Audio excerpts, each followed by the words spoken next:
Hi guys, so I was really hoping to bring you a football video, but I'm afraid to say I've had an absolute shocker. Last Friday night, decided to go along to see Alcorcón take on Real Mallorca in the Spanish second division. Casual as you like, got up to the stadium and I realised there was a big queue of people outside the ground. So I think to myself, well, obviously they've not opened the ground up yet. I wasn't able to buy a ticket online in advance. But I did not anticipate there being any problems buying tickets at the ground. I think the Spanish second division is not exactly known for full stadiums. But lo and behold, I get there, the queue outside the ground is because people were queuing for tickets. The ticket office had a sign up saying that all the tickets had been sold out. Couldn't believe it. Waited around for a little while. It seemed to me that half of Europe had gone along to see the mighty Alcorcón take on the giants of Mallorca. There were a bunch of English guys there that I was translating for with the girl in the ticket office. There was Germans there and a whole bunch of guys from Mallorca as well, who I felt particularly sorry for because they'd obviously come to Madrid just for the game. So yeah, didn't manage to get in. They were selling a few tickets that I don't know how they managed to get their hands on. They were going for €30 a pop, which I thought was pretty steep. To see Alcorcón against Mallorca, considering they're both struggling at the wrong end of the table. They'd advertise them as €20 being the cheapest ticket, which even then I thought was quite excessive. But anyway, after about 15 minutes of hanging around, the game kicked off, and I decided it wasn't worth the hassle. And of course, get home, stick it on the TV, and you see there are rows and rows of empty seats. So on my way back from Alcorcón, I was able to put my rage aside for long enough to think about what I could show you in my next video, and I decided that if you're coming to Madrid, you're almost certainly going to be using the metro, which is where I am right now. Now the Madrid metro is made up of 12 lines. There are 2 light metros, which are essentially trams, and quite randomly there's also a shuttle between 2 of the stations in the city centre. There are 301 stations, which is 31 more than there are in London, 522 lifts, and no fewer than 1,698 escalators. I've just been round counting them all, and that is more than any other metro in the world. A single trip ticket costs between €1.50 and €2, but if you're sticking around for a few days, then it might be worth buying a 10 trip ticket, which will set you back €12.20. There's a €3 supplement if you're travelling to the airport by metro, although I wouldn't really recommend it. I think the best way to get there is using the airport express bus. It does cost €5, but I think it's much more convenient. There's a couple of stops in the city centre. Getting the metro to the airport is a little bit complicated, especially at the moment because the airport line is actually closed, and I think it will be for another few weeks. In any case, you have to change lines to really get into the city centre, whereas the bus will take you directly there. The first train leaves each station at 6 o'clock in the morning, and the last one leaves at 1:30 AM the next morning. So that has influenced me on many nights out where I've missed the last metro and I've just been forced to stay out till 6 o'clock in the morning. What can you do?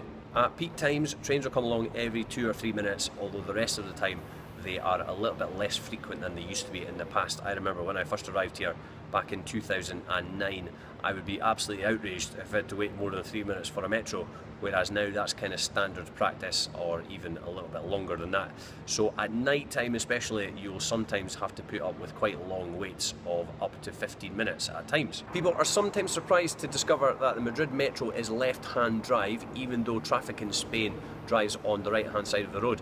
Now that's because up until 1924, the traffic in Spain actually drove on the left-hand side. And the Madrid metro was opened before that in 1919. You'll also find plenty of buskers and beggars on the Madrid metro, and if you spend any reasonable length of time on the metro, I'll be absolutely shocked if you tell me that you haven't heard a version of My Way or Hit the Road Jack. Now, if you're thinking about catching the game, then there are plenty of stadiums which are easily accessible from Madrid City Centre. In fact, there are 3 stadiums which are actually quite central. First of all, you've got Real Madrid's Santiago Bernabeu metro stop, surprise surprise, Santiago Bernabeu, which is in the north of the city. That's on the dark blue line, line 10, which you can catch at several different stops in the city centre, such as Tribunal. Plaza de España or Alonso Martinez. You can also get the Cercanías, the commuter train, more on that a little bit later, to Nuevos Ministerios from several different stations in the city centre, such as Atocha, Sol or Recoletos, and that will take you to within about a 10-minute walk of the stadium. Up until the end of the season at least, Atletico Madrid will be playing in the Vicente Calderón, which is in the southwest of the city before you cross the river. There are a couple of metro stops that are nearby. You've got Piramides, you've got Marqués de Vadillo, or Vadillo if you're not a Spanish speaker, which are both on the green line, that's line number 5, which you can catch in the city centre at Callao or Gran Via or Opera, and it will take you about 15 or 20 minutes to get there. You will need to walk about 5 or 10 minutes to get to the stadium once you've exited the metro though. If you watched my last football video, you'll remember I headed along to see Rayo Vallecano, and that is also incredibly easy to get to from the city centre. Head along to Metro Portazgo, which is on line 1, the light blue line, and I think it's 9 stops from Sol, which makes it about 5 or 6 from Atocha. It's about 20 minutes from Sol, right slap bang in the city centre. And you'll also remember that the metro exit is right beside the stadium. If you can do the splits, you could probably get one foot in each at the same time.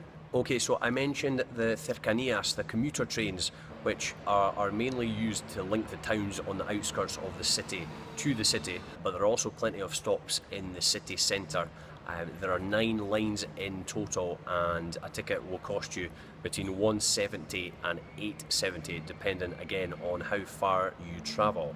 I won't go into the details about how the Cercanías works because it took me about 3 years to understand it, and I don't want to bore you for that long.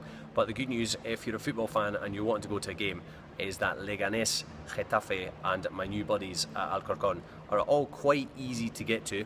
And it won't cost you too much because I think there are only 2 zones that you need to travel from the city centre to get to each of them, which will set you back $340 return. You might remember that I went to Leganés earlier in the season. You can get there direct from Atocha, the main train station, on line C5, so you need to get 5 stops to Zarza Quemada, and then walk for about 50 minutes after that. On the same line but in the opposite direction is my new team Alcorcón. This time is 9 stops to Las Retamas, and it's about a 5 or 10 minute walk from there. And finally, Getafe, I've not actually been there yet, but I'm sure I'll get along there quite soon, which is on Cercanías line C4. It's actually only 3 stops from Sol, and you need to get off at the university, which is called Las Margaritas, and again walk for about 15 minutes. So lots of opportunities for football in Madrid. I've only covered teams in the top 2 divisions at the moment. There are lots more as well. So if you're coming, easy to get along to a game, just make sure you buy a ticket in advance. If you've liked what you've seen, please remember to like, comment and share on social media. You can find the Team on Tour on Facebook, Twitter and Instagram. Well, don't forget to subscribe to my YouTube channel where you'll find all of the Team on Tour's vlog entries. Thanks for watching.